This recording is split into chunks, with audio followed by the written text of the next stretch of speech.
लक्ष्मी का अपने घर में पूरा दबदबा था। हिटलर की तरह वो सारा काम अपने पति और बेटे से करवाती। धीरे धीरे उसके पति की तबीयत खराब रहने लगी। सुनो जी, अब आप बुजुर्ग हो गए हो, काम में भी अब हाथ आपके फुर्ती से नहीं चलते। अरे भाग्यवान, भगवान से डर। तुझसे मैंने शादी अपने इकलौते बेटे के अच्छे पालन पोषण के लिए की थी, लेकिन तूने तो उसका बेड़ा गर्क कर दिया। मैंने क्या किया? पढ़ाया लिखाया, अब नौकरी नहीं लग रही तो मैं कैसे जिम्मेदार हो गई? अब घर में बैठकर रोटी तोड़ रहा था तो मैंने कहा काम ही कर ले। एक तो भला करो और ऊपर से बातें सुनो। तभी सारंग वहां आ जाता है। बहुत भूख लगी है माँ, कुछ खाने को दे दो। अब तुम्हारे पापा का हाथ तो चल नहीं रहा है। मैं ही जा रही हूँ आज किचन में, बनाती हूँ कुछ। हे भगवान, कैसे होगा इतना काम मुझसे? लक्ष्मी किचन में काम कर रही होती है कि तभी अचानक उसे आइडिया आता है। अरे मैं भी ना, अरे यहाँ तो फ्री की नौकरानी ला सकती हूँ मैं, फिर मैं क्यों खाना बना रही हूँ? उस दिन लक्ष्मी सारंग की पसंद का खाना बनाती है और बैठकर उसे बड़े ही प्यार से खिलाती है। खा ले बेटा, खा ले, पेट भर के खा ले। अरे रुक, मैं तेरे लिए ना गर्मा गर्म रोटियां लाती हूँ। सारंग और उसके पिता एक दूसरे की ओर बड़े ही हैरानी से देखते हैं। बेटा सारंग, जरूर दाल में कुछ काला है, वरना ये औरत तो हमें बासी खाना भी सुकून से ना खाने दे। सुनील की बात लक्ष्मी सुन लेती है और जोर जोर से चिल्लाने लगती है। अरे हाँ, भलाई का तो जमाना ही नहीं रहा। एक तो आग में खुद को जलाकर तुम लोगों के लिए खाना बना रही हूँ और ऊपर से तुम्हें दाल काली लग रही है।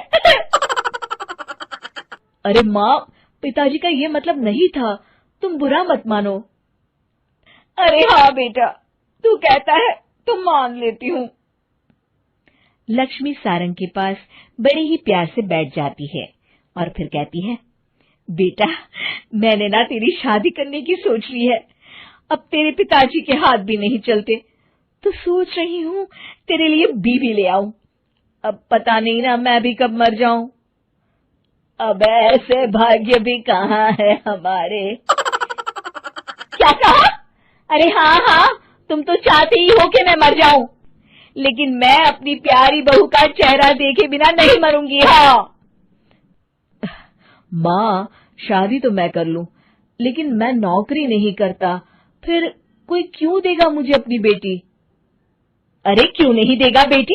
इतना बड़ा घर, खेल खलियान है, किस चीज की कमी है हमारे पास? जो आएगी राज करेगी, राज। हम तो ना कर पाए राज, ये बोलो कि एक और नौकर तुम्हारे पास आ जाएगा। मैं कहती हूँ चुप हो जाओ। अरे खुद के घर का खाना बनाएगी तो क्या नौकरानी हो जाएगी? अब तुमसे तो किचन का काम होता नहीं, तो कोई तो करेगा ना। ठीक है माँ, तुम जैसा सही समझो बस। अब मेरी एक शर्त है, लड़की जो भी हो वो दिखने में कैसी भी हो या कहीं की भी हो, बस पढ़ी लिखी होनी चाहिए। अरे हाँ, ला देंगे पढ़ी लिखी बेटा, मैंने कौन सा काम करवाना है उससे। हाँ। और फिर एक दिन पास के गांव की ही रति से सारंग की शादी हो जाती है। रति दिखने में बहुत ही सुंदर थी, साथ ही साथ काफी पढ़ी लिखी थी।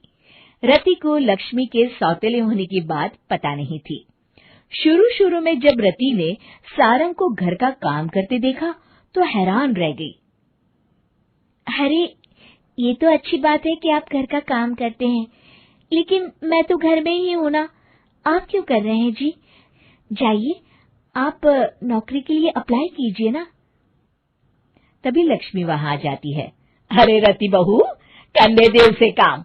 और हाँ, मेरे घर के कुछ नियम है, कायदे हैं, यहाँ बीच में ना ही बोलो तो तुम्हारे लिए अच्छा होगा।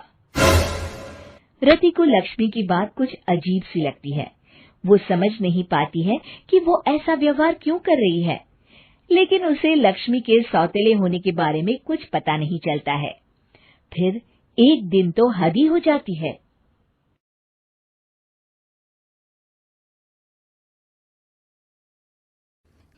इस कहानी के पहले भाग में आपने देखा कि कैसे रति की शादी एक ऐसे घर में हो जाती है जहां उसकी सास सौतेली होती है और वो पूरे घर वालों को अपने इशारों पर नचाती है। रति छत से सूखे कपड़े उतार कर ले जा रही थी कि तभी उसकी नजर लक्ष्मी पर पड़ती है, जो किसी तरह चोरी से सुनील की अलमारी खोलने की कोशिश कर रही होती है। अरे, ये माँ जी को क्या हो गया? चोरों जैसे क्यों आप मेरी अलमारी खोल रही हैं माँ जी? आपको क्या चाहिए मुझे बताइए। अरे वाह, क्या चाहिए मुझे बताइए। अरे मैं इस घर की मालकिन हूँ, पूरा घर मेरे इशारों पर नाचता है और तुम्हें बताऊं कि मुझे क्या चाहिए?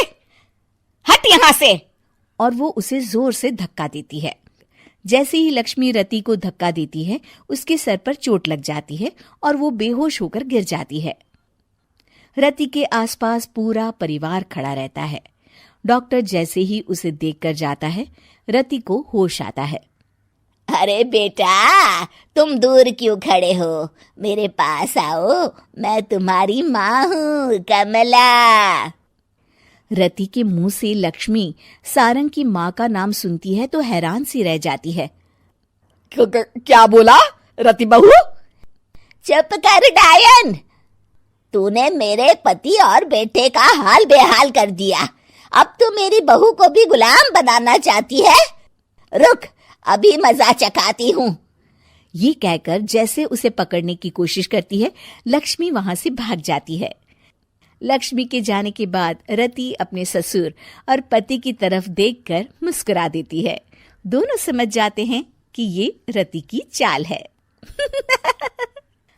अगली सुबह लक्ष्मी का पति खाना लेकर खेत में जाने के लिए निकल ही रहा होता है कि लक्ष्मी उसे रोक देती है। अरे कहाँ चल दिए खाना लेकर? आज घर का काम कौन करेगा? तभी पीछे से रति आ जाती है और जोर से चिल्लाती है। कौन इनको काम पर जाने से रोक रहा है? मैं अभी उसे मजा चखाती हूँ। जैसे ही रति लक्ष्मी की तरफ बढ़ती है, लक्ष्मी घबरा जाती है। मैं तो मजाक कर रही थी बहन। आखिर मैं कौन होती हूँ रोकने वाली? मैं तो बस ये पूछ रही थी कि घर का काम कौन करेगा? कौन क्या? तू करेगी। चल उठा झाड़ू और शुरू हो जा। लक्ष्मी पूरे घर में झाड़ू पोछा लगा रही होती है कि अचानक सामने सारंग खड़ा हो जाता है। अच्छा माँ, मैं काम पर जा रहा हूँ। रति के मामा की फैक्ट्री है, मैं वहां आज से मैनेजर के तौर पर काम करूंगा। सैलरी भी अच्छी है। अरे सारंग, तुझे क्या जरूरत पड़ गई काम करने की? और बेटा, तू बाहर काम करेगा तो इस बड़े से घर को मैं कैसे संभालूंगी? अभी तो पूरा काम बाकी पड़ा है। तभी वहां रति आ जाती है। अरे बेटा सारंग, जा, नौकरी पे जा रहा है ना, जा। और हाँ, आते वक्त घर के लिए सब्जियां ले आना। ये लक्ष्मी बैठी बैठी मोटी हो रही है, जरा काम भी तो कर ले। सारंग के जाने के बाद, अच्छा लक्ष्मी, सुन जरा यहाँ। लक्ष्मी अपनी बहू रति को सारंग की पहली माँ जो मर गई है वो समझकर उसके पास जाती है। अरे बहन, ऐसा क्या हो गया जो तुम्हें वापस आना पड़ा? मैं तो बड़े ही प्यार से इस परिवार को चला रही थी। प्यार से तो मैं बहुत साल से तुझे मजा चखाना चाहती थी, लेकिन किसी औरत का शरीर मुझे नहीं मिल रहा था प्रवेश करने के लिए। अब से ना मैं बहू के शरीर में रहूंगी। और हाँ, तूने कोई भी चालाकी दिखाई या मेरे घर के लोगों को परेशान करने की कोशिश की तो तेरा गला दबा दूंगी। लक्ष्मी रति के मुंह से ये सुनकर डर जाती है और शाम को अपने बेटे और पति के सामने जाकर कहती है, तुम दोनों मुझे माफ कर दो, मैं अब तुम दोनों को कभी परेशान नहीं करूंगी। और बहू, तुम मेरी बेटी की तरह हो, बस अब बेटी की तरह ही बनकर रहना। लक्ष्मी उन लोगों को इतना कहकर वहां से चली जाती है और उसके जाने के बाद तीनों एक दूसरे की तरफ देखकर हंस देते हैं। 9 साल की सास। अरे मम्मी जी, थोड़ा उम्र के हिसाब से काम किया करो। कहीं कुछ हो गया तो लोग बोलेंगे बहू ने बूढ़ी सास का ध्यान नहीं रखा। बहू, तुम भी थोड़ा कम और धीरे बोला करो। कहीं चिल्लाते हुए कभी कुछ हो गया तो वही लोग बोलेंगे 100 साल की सास भली चंगी बैठी है और बहू बेचारी चलती बनी। वैसे मम्मी जी, दादी बिल्कुल ठीक बोल रही हैं। हैं? क्या ठीक बोल रही है? वो जो कुछ भी बोले वो सास है, पर तुम क्यों बोल रही हो? बहू होकर सास से जुबान लड़ाओगी क्या? ऐसा बोलते हुए निर्मला को धसका उठ जाता है। कहा था ना, मत चिल्ला मत चिल्ला। तुझे बिना सास और बहू से जुबान लड़ाए बिना शांति नहीं मिलती। अरे माँ, दादी की बात सुन लिया करो, तुम्हारे भले के लिए बोलती है ना। अरे कोई भला नहीं, इन्हें बस मुझे परेशान और शो ऑफ करने का शौक है। हाँ। चल झूठी। इस परिवार में 3 पीढ़ी की औरतें रहती है, जिनका हर समय कोई ना कोई अलग ड्रामा चलता ही रहता है, जिससे और किसी का पता नहीं, लेकिन सूरज बहुत परेशान रहता है। माँ, पियाली और दादी, आप तीनों के पास एक दूसरे को सास बहू वाले ताने देने के अलावा कुछ काम हो या नहीं, पर मेरे पास जरूर है। इसीलिए पियाली जरा लंच ले आओ, मुझे ऑफिस भी जाना होता है। इस पर पियाली सूरज को लंच देती है और वो ऑफिस चला जाता है, जिसके बाद तीनों एक बार फिर अपनी बातों या कह लो कि नोक-झोंक में लग जाती हैं। इसी में दिन बीत जाता है। रात को सूरज के साथ उसके दोस्त भी खाने पर आते हैं। पियाली, मेरे कुछ दोस्त आए हैं। सॉरी, अचानक प्लान बना तो बता नहीं पाया। तुम जल्दी से डिनर बना दो ना। अरे वाह रे आलसी माँ की आलसी बेटी, पहले बिना बताए दोस्तों को घर ले आओ, फिर बोलो जल्दी से डिनर बना दो। इतनी जल्दी है तो खुद बना लो। अरे माता, सब बाद में दिखा देना, अभी खाना बना दो ना प्लीज। ऐसा बोल के सूरज दोस्तों के पास जाकर बैठ जाता है और पियाली डिनर की टेंशन में अपनी सास के पास पहुंच जाती है, जो अपने कमरे में आराम कर रही होती है। मम्मी, सूरज अचानक दोस्तों को घर ले आए हैं, क्या करूं अब? कुछ ऐसा बताओ ना जो जल्दी बन जाए और सर्व करते हुए भी अच्छा लगे। अरे रेस्टोरेंट से मंगा ले, दोबारा परेशान मत करना, सोने दे मुझे। इतने में दादी सास भी वहां आ जाती है। वाह, आलसी का आइडिया भी उसी की तरह बेकार है। कोरोना में बाहर से खाना मंगाएंगे। बहू, तुम सो ही जाओ, वही काम अच्छे से कर सकती हो। चल पियाली, मैं बताती हूँ क्या करना है। इस पर दादी सास पियाली के साथ मिलकर सारे मेहमानों के लिए खाना बनाती है, जिससे उन्हें ज्यादा मेहनत भी नहीं करनी पड़ती और सबका पेट भी भर जाता है। दादी के इस आइडिया से पियाली और सूरज बहुत इम्प्रेस हो जाते हैं। दादी, क्या यही खाना आपकी इस उम्र में इतना एक्टिव रहने और एंडलेस लाइफ का राज है? वैसे दादी ने आज तक राज किसी को बताया नहीं। इन्होंने ससुर जी तक को नहीं बताया, तभी तो वो ऊपर पहुंच गए और ये अभी तक यही है।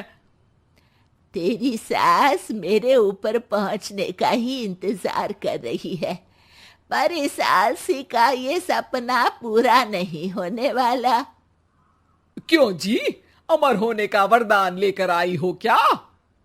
अमर का पता नहीं, पर लगता है तुझसे लंबा जरूर जी लूंगी।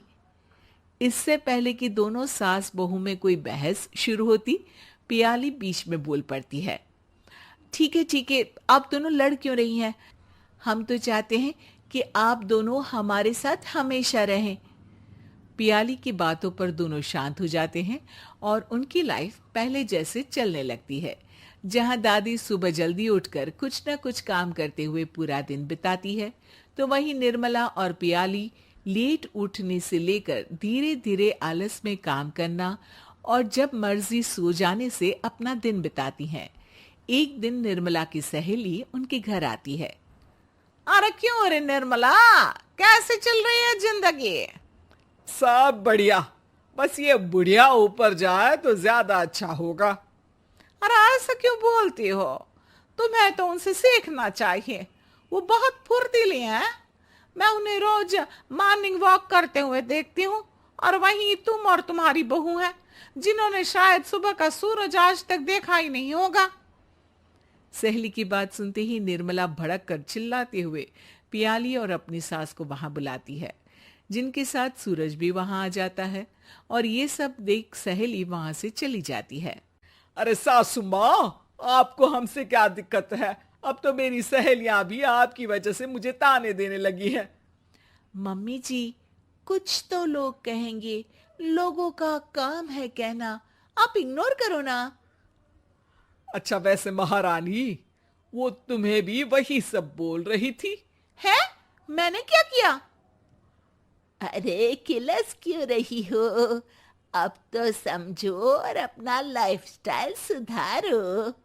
ओ मोरी मैया, अब हमारा लाइफस्टाइल भी खराब हो गया क्या? आपका तो हाई फाई है ना, बस उतना ही ठीक है।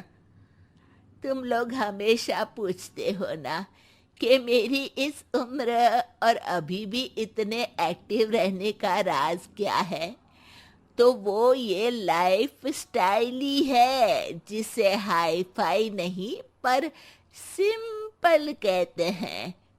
दादी, अब कहना क्या चाहती हो? यही कि मैंने अपनी जिंदगी में बहुत किताबें पढ़ी हैं, जिनमें एक किताब से मुझे ये समझ में आया कि हम कितने गलत तरीके से जिंदगी जीते हैं। उसी के बाद मैंने एक अच्छे जीवन के लिए इकिगाई रूल अपनाया, जिसका मकसद तो सिर्फ अच्छा जीवन जीना था। इतना लंबा कैसे जी गई मुझे खुद अचंभा होता है। ओह, तो मतलब आप मुझे परेशान नहीं करती थी? वो तो आप करती हैं। वैसे ये इकिगाई क्या है? थोड़ी रिसर्च खुद भी कर लो आलसियों, सब मैं ही बता दूं क्या?